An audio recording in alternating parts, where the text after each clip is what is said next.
എൻ്റെ ലൈഫിൽ ഒരുപാട് ഡാർക്കർ സൈഡ് ഡാർക്കർ സൈഡ് എന്ന് പറഞ്ഞു കഴിഞ്ഞാൽ ഞാൻ പെയിൻഫുൾ ആയിട്ടുള്ള കടന്നുപോയ കുറേ മൊമെൻറ്റ്സുകൾ ഉണ്ടായിട്ടുണ്ട്. എൻ്റെ കുട്ടിക്കാലത്തും ഉണ്ടായിട്ടുണ്ട്, എൻ്റെ പല പ്രായത്തിലും ഉണ്ടായിട്ടുണ്ട്. കുറച്ച് കാലമേ അതിനൊക്കെ ആയുസുള്ളൂ എന്നെ സംബന്ധിച്ചിടത്തോളം. അത് കഴിഞ്ഞിട്ട് ഞാൻ ചിന്തിക്കുന്നത് അതങ്ങനെ ആയതുകൊണ്ടാണ് ഞാൻ ഇങ്ങനെ ആയത്. കുട്ടിക്കാലത്ത് ഞാൻ അനുഭവിച്ച പെയിനൊക്കെയാണ് ഒരു ആർട്ടിസ്റ്റ് എന്നുള്ള രീതിയിൽ എനിക്ക് സപ്പോർട്ടീവ് ആയത്. നമ്മൾ പറയില്ലേ ഒന്ന് മറ്റൊന്നിന് വളമാവുക. അപ്പൊ അങ്ങനെ ആകുമ്പോൾ നമ്മൾ അതിനെ അങ്ങനെ കുറ്റം പറയും. ഞാൻ അച്ഛൻ്റെ അടുത്ത് പൊതുവെ അധികം സംസാരിക്കാത്ത ഒരാളാണ്. അമ്മയോടാണ് എൻ്റെ അറ്റാച്ച്മെന്റ് ഒക്കെ. പക്ഷെ അച്ഛനാണ് എന്നെ ഇത്തരം ടേസ്റ്റ് ഉണ്ടാക്കി തന്നതിൽ ഏറ്റവും മുഖ്യമായിട്ടുള്ളൊരു പങ്ക് അച്ഛൻ്റെതാണ്. സിനിമയിൽ നിന്നും കാരണങ്ങളില്ലാതെ മാറ്റി നിർത്തപ്പെട്ട നടന്മാരുടെ ലിസ്റ്റിൽ താങ്കളുടെ പേരും വന്നുപെട്ടിരുന്നു? ഇല്ല, എനിക്ക് അങ്ങനെ ഒരിക്കലും തോന്നിയിട്ടില്ല. ജീവിതത്തിൽ ഏറ്റവും കൂടുതൽ അഭിമാനം തോന്നിയ ഒരു നിമിഷം? കുട്ടിക്കാലത്ത് ലാലേട്ടൻ്റെ കൂടെ ഭരതം സിനിമ ചെയ്യുന്ന സിനിമ ദശരഥമായിരുന്നു ഞാൻ അതിന് മുമ്പ് ചെയ്തത്. പക്ഷെ ഭരതം സിനിമയിലുള്ള ആ സീൻ കഴിഞ്ഞപ്പോൾ എല്ലാവരും കെട്ടിപ്പിടിച്ചു. ആ ഭാരതപ്പുഴയുടെ തീരത്തുള്ള സീൻ കഴിഞ്ഞിട്ട് ഞാൻ ആ സീനിന്റെ ഒറ്റ ടേക്ക് ആയിരുന്നു. അപ്പോൾ അതിൽ ഓടി ഞാൻ അങ്ങനെ ദൂരെ പോയിട്ട്, അപ്പോൾ ഞാൻ ആ ക്രൂവിന്റെ അവിടുന്ന് ക്യാമറയുടെ അവിടുന്ന് കുറേ ദൂരത്തേക്ക് പോയി. കട്ട് പറഞ്ഞപ്പോൾ ഞാൻ തിരിച്ച് ഇങ്ങോട്ടേക്ക് ഓടി വരുമായിരുന്നു. അപ്പോൾ എനിക്കറിയില്ല ആ സീൻ്റെ ഇമ്പാക്ട് എന്താണ്. പക്ഷെ ഓടി ഇവിടെ വന്നപ്പോഴേക്കും ലാലേട്ടൻ എന്നെ ചേർത്ത് പിടിച്ചു. കുറിഞ്ഞു മരത്തിൽ ജോജു ഹീറോ ആയിട്ട് വരുമ്പോൾ ഞാൻ ഭയങ്കരമായിട്ട് സന്തോഷിച്ചു. ഭയങ്കരമായിട്ട് സന്തോഷം എന്ന് പറഞ്ഞാൽ എൻ്റെ എക്സൈറ്റ്മെന്റ് എനിക്ക് പറഞ്ഞറിയിക്കാൻ പറ്റില്ല. കാരണം അന്ന് സെവൻസിൻ്റെ സമയത്ത് ജോജു ഏറ്റവും കൂടുതൽ എൻ്റെ അടുത്ത് പറഞ്ഞ കുറേ സങ്കടങ്ങൾ ഉണ്ടായിരുന്നു. സൗഹൃദത്തിന് ഭയങ്കര വാല്യൂ ചെയ്യുന്ന ഒരാളാണ് ഞാൻ. ഒരുപാട് ഫ്രണ്ട്സ് ഉള്ള ഒരാളാണോ? ഒരുപാടല്ല, വളരെ ലിമിറ്റഡ് ഫ്രണ്ട്സ് ആണ്. പക്ഷേ ഹാർവിയോറ the exclusive collection of adenium plants. ഇനി നിങ്ങളുടെ വീടിന്റെ അകത്തളങ്ങളിൽ ഹാർവിയോറ അഡീനിയം പ്ലാന്റ്സ് പുഷ്പിച്ചു നിൽക്കും. വെബ്സൈറ്റ് വഴി ഓർഡർ ചെയ്ത് കഴിഞ്ഞാൽ ഇന്ത്യയിൽ എവിടെയും ഫ്രഷ് ആയി ഞങ്ങൾ അഡീനിയം പ്ലാന്റ് നിങ്ങളുടെ വീട്ടിൽ എത്തിച്ചു തരും. കൂടുതൽ വിവരങ്ങൾക്കായി ഹാർവിയോറ വെബ്സൈറ്റ് സന്ദർശിക്കുക.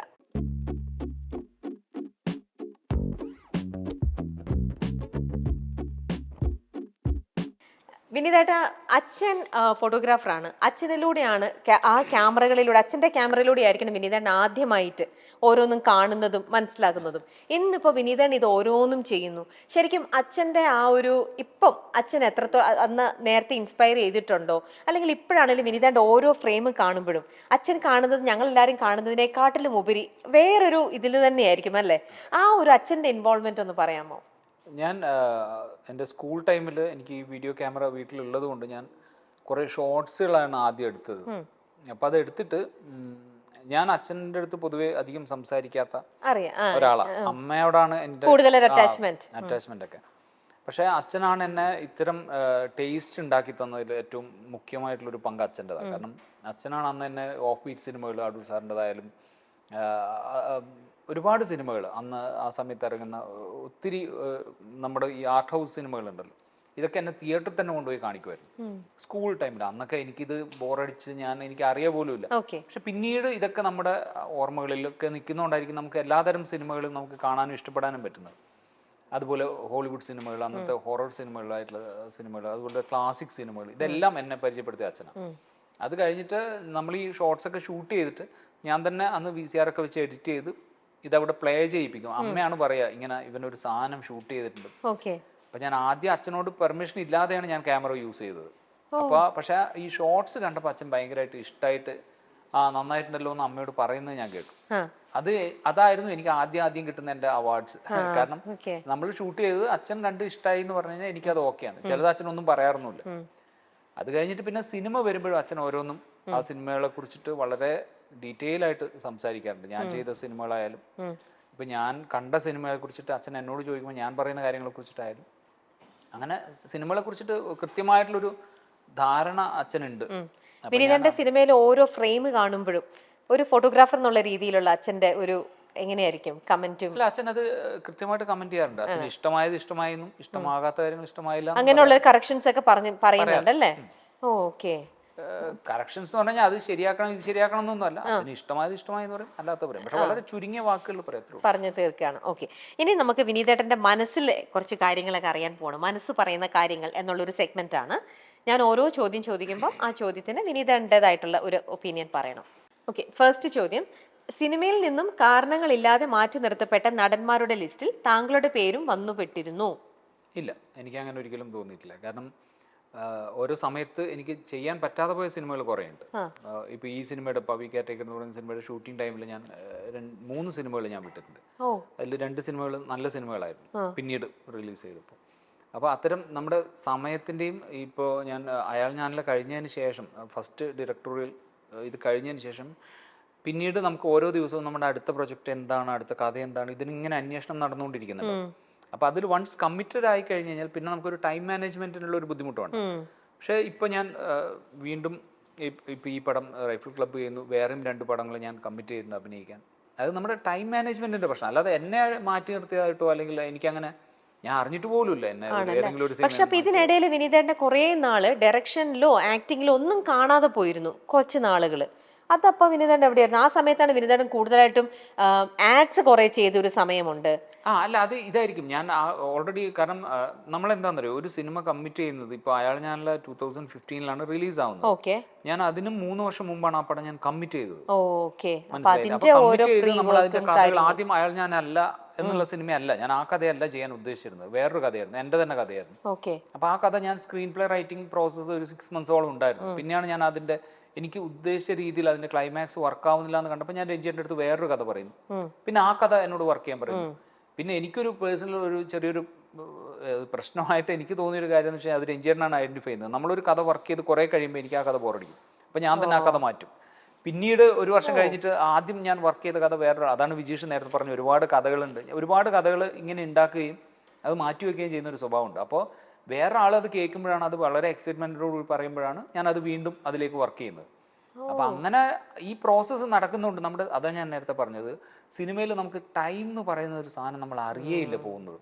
2018 എൻഡിൽ ഞാൻ കഥ പറഞ്ഞ സിനിമയാണ് ഇപ്പൊ 2024 ഇപ്പൊ റിലീസായിരിക്കുന്നത്. ഇത് കഴിഞ്ഞ ഏപ്രിലിൽ ഷൂട്ടിംഗ് തുടങ്ങിയതാണ്. ഈ ഏപ്രിലാണ് റിലീസ് ആവുന്നത്. ഇത്രയും വർഷം ഷൂട്ട് ചെയ്തുകൊണ്ടല്ല, ഞങ്ങൾ ഷൂട്ട് ചെയ്ത് 67 days ഷൂട്ട് ചെയ്തു. പക്ഷെ അതിന്റെ പോസ്റ്റ് പ്രൊഡക്ഷനും അതിന്റെ ഇടയിലുള്ള സ്കെഡ്യൂൾ ബ്രേക്കുകളും ഒക്കെ വന്നിട്ടാണ്. അപ്പൊ നമുക്ക് സമയം നമുക്ക് പോകുന്ന അറിയാത്തതുണ്ട്.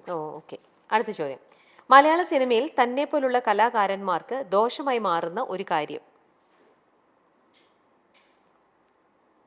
ദോഷമായിട്ട് മാറുന്ന കാര്യം എനിക്ക്, ഞാൻ വളരെ ആത്മാർത്ഥമായിട്ട് പറയുന്നതാണ്, എനിക്കത് കൃത്യമായിട്ട് എനിക്ക് അങ്ങനെ ഒരു സാധനം ഞാൻ ഐഡന്റിഫൈ ചെയ്തിട്ടില്ല. എന്നെപ്പോലുള്ള കലാകാരന്മാരെന്ന് പറഞ്ഞാൽ എനിക്കങ്ങനെ ദോഷമായിട്ടൊരു കാര്യം വരുന്നതായിട്ട് ഞാൻ ഫീൽ ചെയ്തിട്ടില്ല. ഓക്കെ. ഇപ്പം മലയാള സിനിമയിൽ വിനീതേൻ്റെ ഒരു ഏജ് കാറ്റഗറി ഒക്കെ നോക്കിക്കഴിഞ്ഞാലും ഇപ്പം യങ്സ്റ്റേഴ്സ് ഒക്കെ ഒരുപാടുണ്ട്. ശരിക്കും പാക്ഡ് ആണ്. ഓരോ സിനിമ റിലീസ് ചെയ്യുമ്പോൾ നമ്മൾ പുതിയ പുതിയ ന്യൂ ഫേസസ് കാണുകയാണ്. എന്നാൽ ഇൻഡസ്ട്രിയിലുള്ളവരൊക്കെ തന്നെ സർവൈവ് ചെയ്യുന്നുമുണ്ട്. എന്നാൽ അതിനിടയിൽ നമുക്ക് ഫീൽ ചെയ്യാം ഒരു കോമ്പറ്റീഷൻ അവിടെ റൺ ചെയ്യുന്നുള്ള കാര്യം. അപ്പോൾ അതൊരു സർവൈവൽ ശരിക്കും അത് വിനീതേണ്ട ഇപ്പോൾ ഫീൽ ചെയ്യുന്നുണ്ട്. വിനീതേണ്ട എൻറ്റർ ചെയ്തൊരു സമയവും ഇന്നത്തെ സമയവും ഇൻഡസ്ട്രി ഒരുപാട് മാറിക്കഴിഞ്ഞു. അന്നുണ്ടായിരുന്നതിനെക്കാട്ടിലും ആർട്ടിസ്റ്റുകൾ ഇന്നിപ്പോൾ ഒരുപാടുണ്ട്. അപ്പം ഒബ്വിയസ്ലി ഒരുപാട് ആൾക്കാർ വരുമ്പോഴത്തേക്ക് ഒരാൾക്ക് 10 കിട്ടിക്കൊണ്ടിരുന്നത് ചിലപ്പോൾ ഒരെണ്ണമാവാം, അല്ലെങ്കിൽ ഒന്നും ഇല്ലാതാവാം. അങ്ങനത്തെ ഒരു സാധനം വരുമല്ലോ.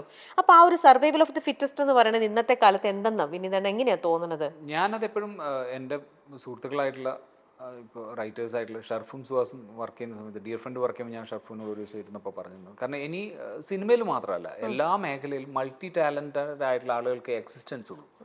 ബാക്കിയുള്ള ആളുകൾക്ക് സർവൈവ് ചെയ്യാൻ പാടാം. കാരണം അത്രയും മത്സരമുണ്ട് ഇപ്പോൾ, എല്ലാ ഏരിയയിലും കോമ്പറ്റീഷൻ ഉള്ളൊരു സ്ഥലമാണ്.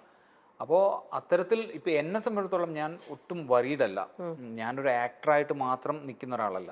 ഞാൻ ഡയറക്റ്റ് ചെയ്യുന്നുണ്ട്, ഇൻ്റർവെൽസിലാണ് ഞാൻ ആക്ട് ചെയ്യുന്നത്, ഞാൻ കഥകൾ എഴുതുന്നുണ്ട്. അപ്പോൾ എനിക്ക് ഞാൻ ഉണ്ടാക്കി വെച്ച കഥകൾ സിനിമയായിട്ട് ചെയ്യാൻ തന്നെ എനിക്ക് ഒരുപാട് വർഷം വേണം.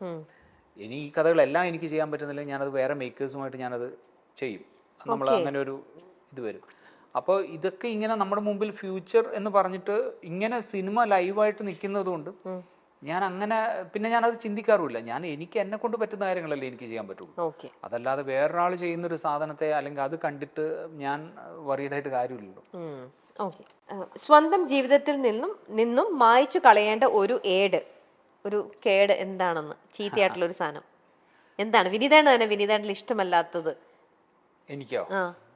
ഇത് എന്താന്ന് പറയുക, പറയുമ്പോൾ നമ്മളെല്ലാം ഭയങ്കര ഇതായിട്ട് ഫിലോസഫിക്കലായിട്ട് പറയുന്ന പോലെ തോന്നും. പക്ഷേ ഞാൻ എല്ലാം വിശ്വസിക്കുന്ന നമ്മൾ അതായതുകൊണ്ടാണ്. ഇപ്പം എനിക്ക് എൻ്റെ ലൈഫിൽ ഒരുപാട് ഡാർക്കർ സൈഡ് എന്ന് പറഞ്ഞാൽ ഞാൻ പെയിൻഫുൾ ആയിട്ടുള്ള കടന്നുപോയ കുറേ മൊമെൻറ്റ്സുകൾ ഉണ്ടായിട്ടുണ്ട്.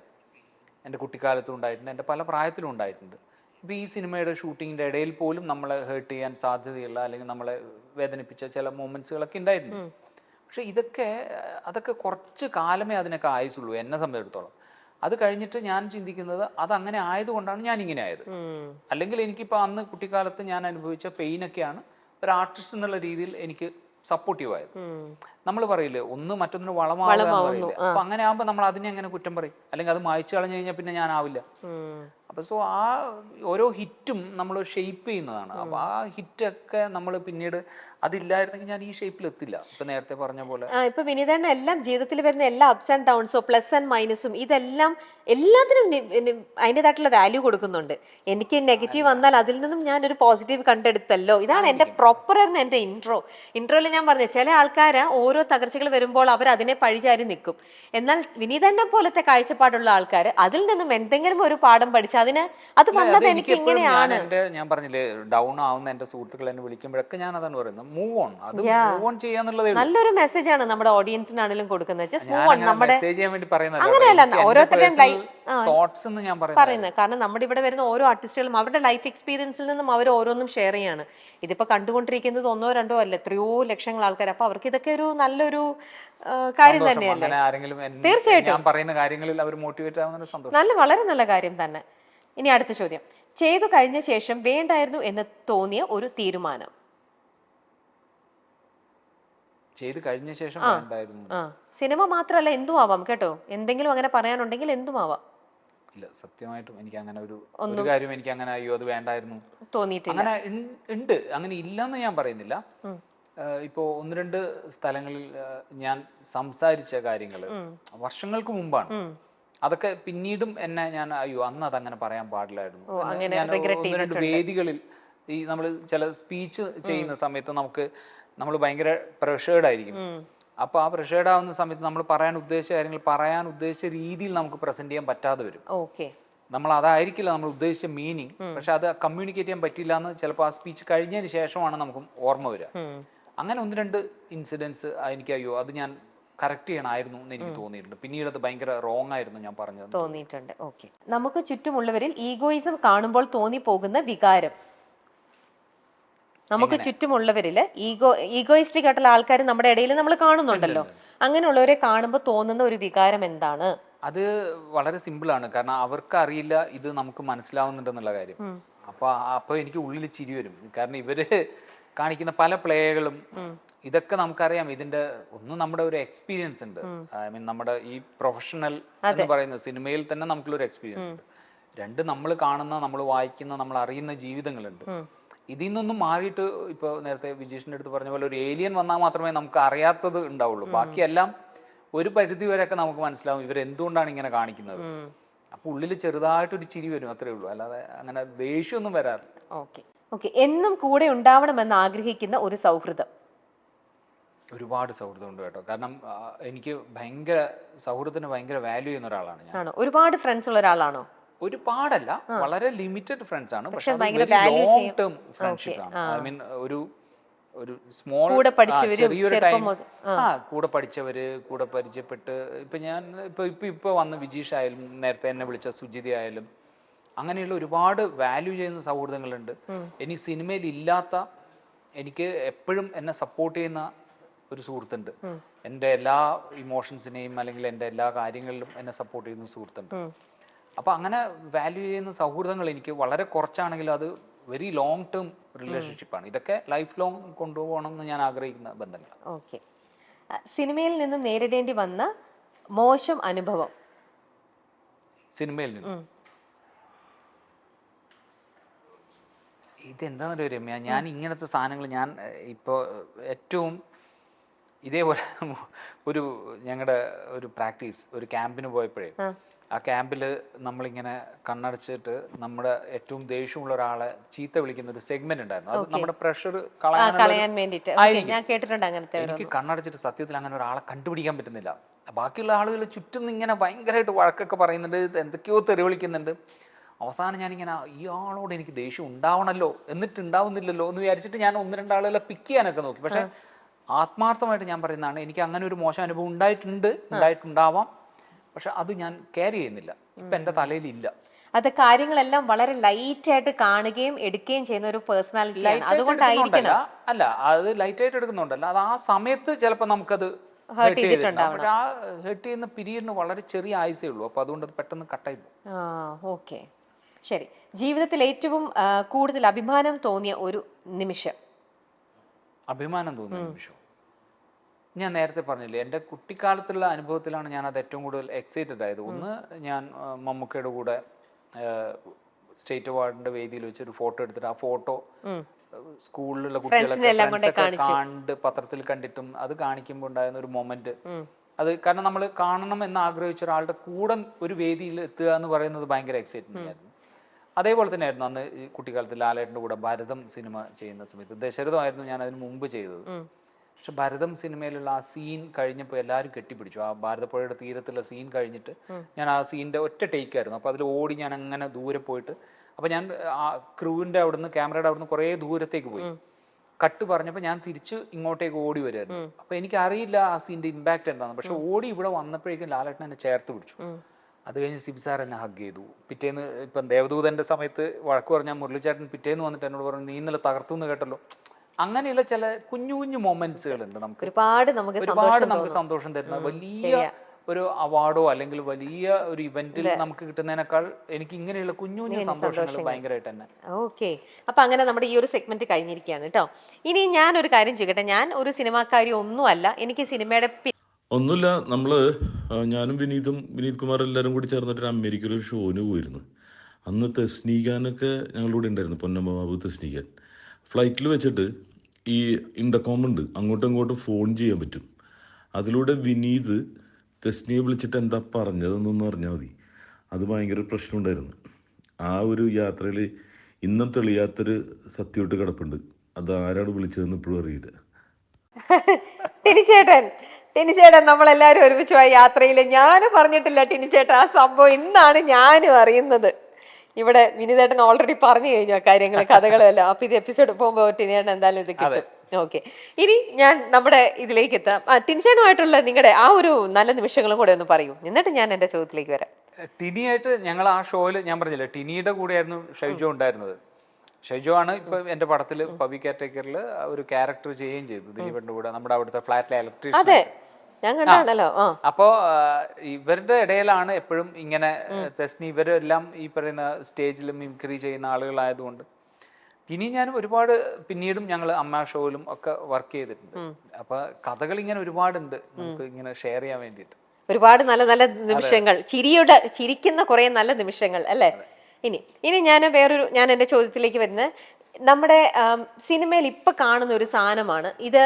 ഞാൻ കാണുന്നത്, എനിക്ക് ഇപ്പൊ കണ്ടു കഴിയുമ്പോൾ വർഷങ്ങൾക്ക് ശേഷം ഞാൻ കണ്ടപ്പോഴും പവി കെയർടേക്കർ കണ്ടപ്പോഴും ഒക്കെ ഇപ്പോഴത്തെ സിനിമകൾ കാണുമ്പോൾ ഒക്കെ കാണുന്ന ഒരു സാധനത്തിന്റെ ഈ സിനിമയിലെ ഡയറക്ടർ അവിടെ അതിൻ്റെ കാര്യത്തിന്റെ അവസാന ക്ലൈമാക്സ് വരുമ്പോൾ ആ സിനിമയ്ക്കകത്ത് ഏറ്റവും ശാന്തനും എന്താ പറയുക, ഏറ്റവും സിമ്പിൾ ആയിട്ടുള്ള ഒരു ക്യാരക്ടർ കൊണ്ടായിരിക്കും അവർ വരുന്നത്, പ്രത്യക്ഷപ്പെടും ഈ ഡയറക്ടേഴ്സ്.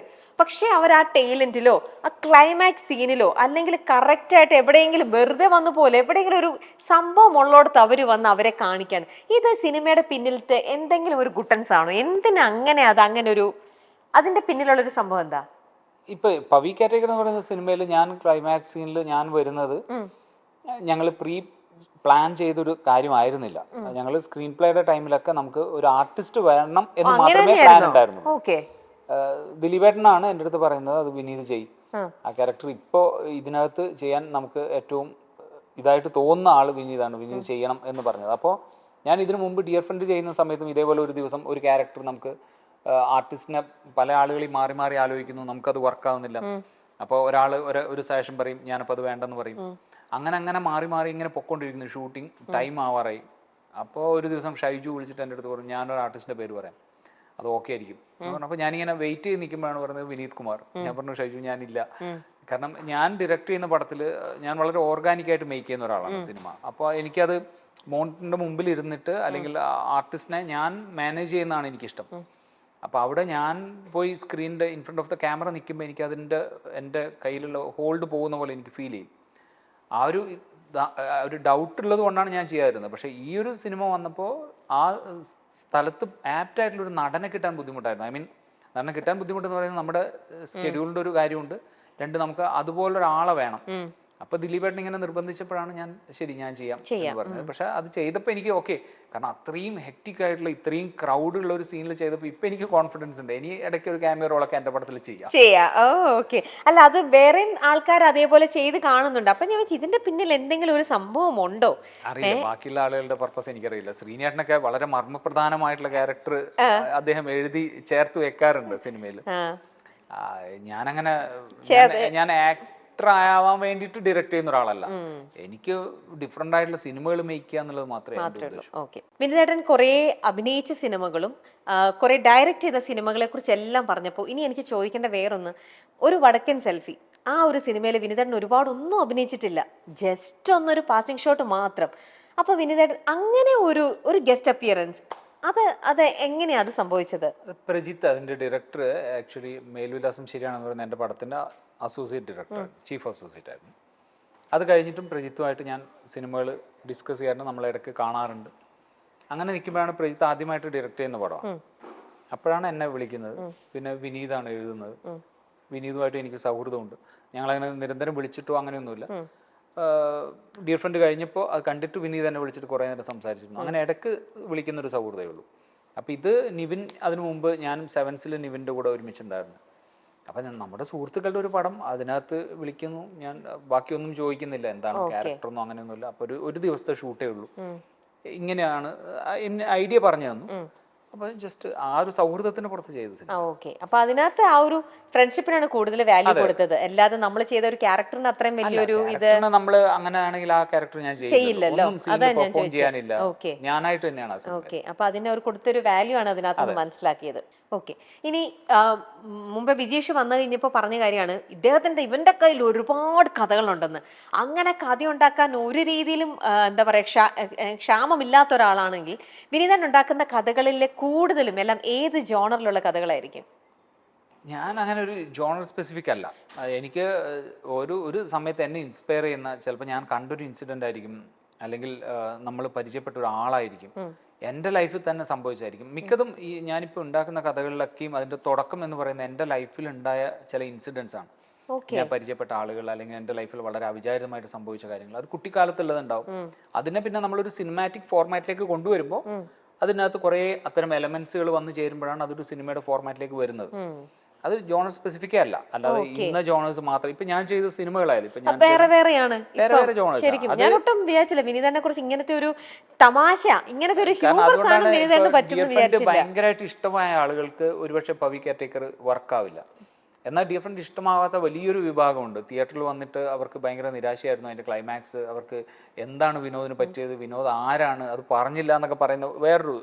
അപ്പം അത്തരം രണ്ട് എക്സ്ട്രീം എൻഡിൽ നിൽക്കുന്ന സിനിമകളാണ് ഡിയർ ഫ്രണ്ടും പവി കെയർടേക്കറും.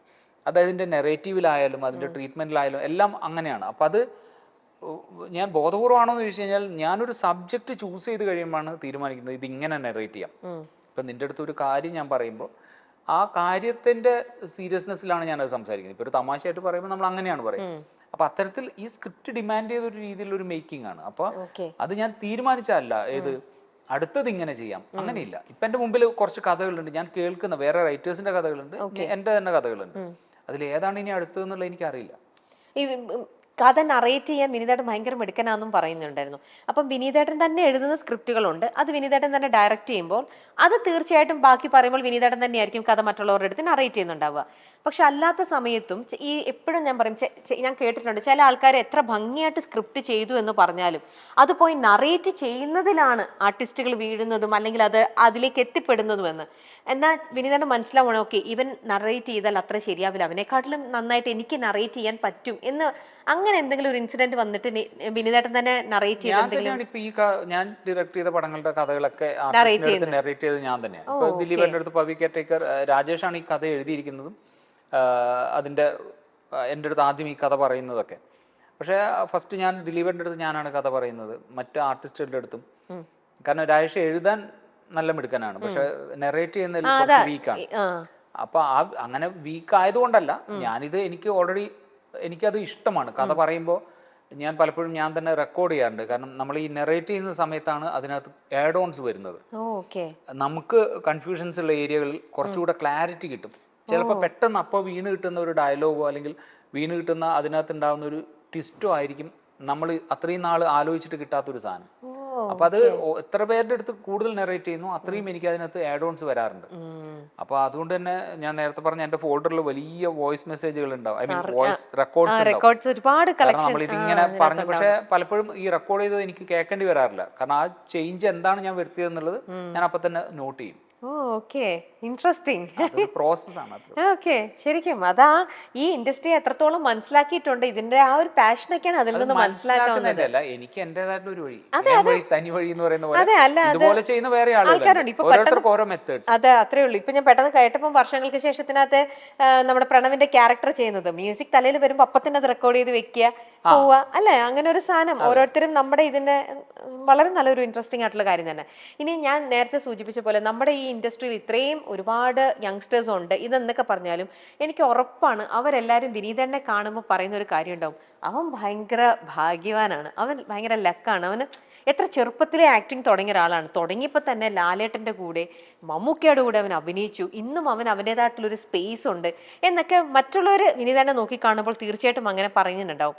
വിനീതനും ആ ഒരു നിമിഷം എന്ന് പറയുന്നത് ഭയങ്കരമായിട്ടുള്ള, ഇപ്പം കുറച്ച് മുന്നേ പറഞ്ഞു കഴിഞ്ഞു അവരുമായിട്ടുള്ള ഒരു അനുഭവം. അതേപോലെ തന്നെ ലൈഫിൽ ഇൻസ്പയർ ചെയ്തിട്ടുള്ള ഈ ഇൻഡസ്ട്രിയിൽ തന്നെ ഇതേപോലെ ഇൻസ്പയർ ചെയ്ത ആരെങ്കിലും വിനീതൻ അങ്ങനെ ഇപ്പം ഈ ഒരു നിമിഷം പറയാൻ ആരെങ്കിലും അങ്ങനെ ഉണ്ടാവുമോ? അല്ല, ഒരാളല്ല, എനിക്ക് ഓരോരുത്തരുടെ അടുത്ത് നിന്ന് നമ്മൾ ഓരോന്നാണ്. ഞാൻ പറഞ്ഞില്ല, ആസ് എ ഡയറക്ടർ ഞാൻ വർക്ക് ചെയ്യുന്ന സമയത്ത് ഞാൻ സിബി സാറിൻ്റെ കൂടെ വർക്ക് ചെയ്തിട്ടുണ്ട്, കമൽ സാറിൻ്റെ കൂടെ, പ്രിയൻ സാറിൻ്റെ കൂടെ, അങ്ങനെ ഒരുപാട് മേക്കേഴ്സിൻ്റെ കൂടെ വർക്ക് ചെയ്തിട്ടുണ്ട്, മാസ്റ്റേഴ്സ് ആയിട്ടുള്ള ആളുകൾ. അപ്പോൾ ഇവരുടെയൊക്കെ ചില നോട്ട്സുകൾ, ഇവരെങ്ങനെയാണ് ഒരു ആർട്ടിസ്റ്റിനെ ഹാൻഡിൽ ചെയ്യുന്നത്, എങ്ങനെയാണ് ഇവർ സീൻ കൺസ്ട്രക്ട് ചെയ്യുന്നത്, ഇതൊക്കെ എന്നെ ഇൻഫ്ലുവൻസ് ചെയ്യും. അതുപോലെ ഒരു ആർട്ടിസ്റ്റ് എന്നുള്ള രീതിയിലും ഒരു ഫാമിലി മാൻ എന്നുള്ള രീതിയിലും മമ്മൂക്ക എന്നെ ഇൻസ്പയർ ചെയ്തിട്ടുണ്ട്, ലാലേട്ടൻ എന്നെ ഇൻസ്പയർ ചെയ്തിട്ടുണ്ട്, എൻ്റെ കൂടെ വർക്ക് ചെയ്ത ഫഹദ് എന്നെ ഇൻസ്പയർ ചെയ്തിട്ടുണ്ട്, ടൊവിനോ. കാരണം ഞാനിപ്പോൾ 3 പടം ചെയ്തപ്പോൾ 3 ഹീറോസാണ്, ഫഹദ് ഉണ്ട്, ടൊവിനോ ഉണ്ട്, ദിലീപേട്ടനുണ്ട്. ഇവർ 3 പേരും ബ്രില്യൻറ്റ് ആക്ടേഴ്സാണ്. ഇവരുടെ 3 പേരുടെയും സ്റ്റൈൽ ഓഫ് ആക്ടിങ് ഡിഫറെൻ്റ് ആണ്, സ്റ്റൈൽ ഓഫ് അപ്രോച്ച് ഡിഫറെൻ്റ് ആണ് ഒരു സിനിമയോടുള്ള. ഇതൊക്കെയും എന്നെ ഇൻസ്പയർ ചെയ്യുന്നുണ്ട്. ഞാൻ ഇനി ഒരു സിനിമ ആക്ട് ചെയ്യുന്ന സമയത്ത് ഇവരുടെയൊക്കെ പല പോയിന്റുകളും അല്ലെങ്കിൽ പല സാധനങ്ങളും ഞാൻ അറിഞ്ഞോ അറിയാതെയൊക്കെ എൻ്റെ കയ്യിൽ വരും. ഐ മീൻ എൻ്റെ പെർഫോമൻസിൽ വരും, എൻ്റെ ശീലങ്ങളിൽ വരും. അങ്ങനെ എവറി ടൈം നമ്മൾ മീറ്റ് ചെയ്യുന്ന ഇൻഡസ്ട്രിയിൽ മാത്രമല്ല അല്ലാതെയും ഞാൻ ഒരുപാട് യാത്ര ചെയ്യുന്ന ആളാണ്. അപ്പൊ യാത്ര ചെയ്യുമ്പോൾ ഞാൻ ഹെഡ്സെറ്റ് യൂസ് ചെയ്യാറില്ല, കാരണം എനിക്ക് പാട്ടുകൾ ഇഷ്ടമാണ്. പക്ഷെ അത് ഞാൻ ഒറ്റയ്ക്ക് ഇരിക്കുമ്പോഴേ ഉള്ളൂ. അല്ലാത്ത സമയത്ത് ഞാൻ ചുറ്റുമുള്ള സംസാരങ്ങൾ കേൾക്കും, അവരുമായിട്ട് ഇടപഴകും. അപ്പൊ ഇവിടെയൊക്കെ എവിടെയെങ്കിലൊക്കെ നമുക്ക് വേണ്ട സാധനങ്ങൾ ഇങ്ങനെ കിട്ടും. ഭയങ്കര ഒബ്സർവിംഗ് ആണ് അപ്പോൾ കാര്യങ്ങളെല്ലാം. കൂടെ വർക്ക് ചെയ്ത് പരിചയമെന്നല്ല, വിനീതേൻ്റെ അറിയാമെന്ന് ഫോണിൽ കോൺടാക്ട്സ് ഉള്ള ആൾക്കാരുടെ ആണെങ്കിൽ തീർച്ചയായിട്ടും അവരുടെ എന്ത് കണ്ടാലും അവരെ വിളിച്ച് അപ്രീഷിയേറ്റ് ചെയ്യുക എന്ന് പറയുന്നത് വിനീതേൻ്റെ സൈഡിൽ നിന്ന് ചെയ്യാറുണ്ട്. എനിക്കത് ഭയങ്കര ഇഷ്ടമാണ്. അത് കാരണം എന്ന് വെച്ച് കഴിഞ്ഞാൽ നമ്മൾ ഭയങ്കര എക്സൈറ്റഡ് ആവും. ഇപ്പൊ ജോജു സെവൻസ് ചെയ്യുന്ന സമയത്ത് അവിടെ കുറേ ഭയങ്കര തമാശകൾ ഉണ്ടായിട്ടുണ്ടായിരുന്നു ജോജുവിൻ്റെ ഭാഗത്ത് നിന്നുണ്ടായ. അപ്പോൾ ജോജു അതിനകത്ത് വളരെ ചെറിയൊരു ക്യാരക്ടറാണ് ചെയ്തിട്ടുണ്ടായിരുന്നത്. അപ്പോൾ അന്ന് ജോജു പറഞ്ഞ ജോജുവിൻ്റെ ആഗ്രഹങ്ങളൊക്കെ ഉണ്ടായിരുന്നു.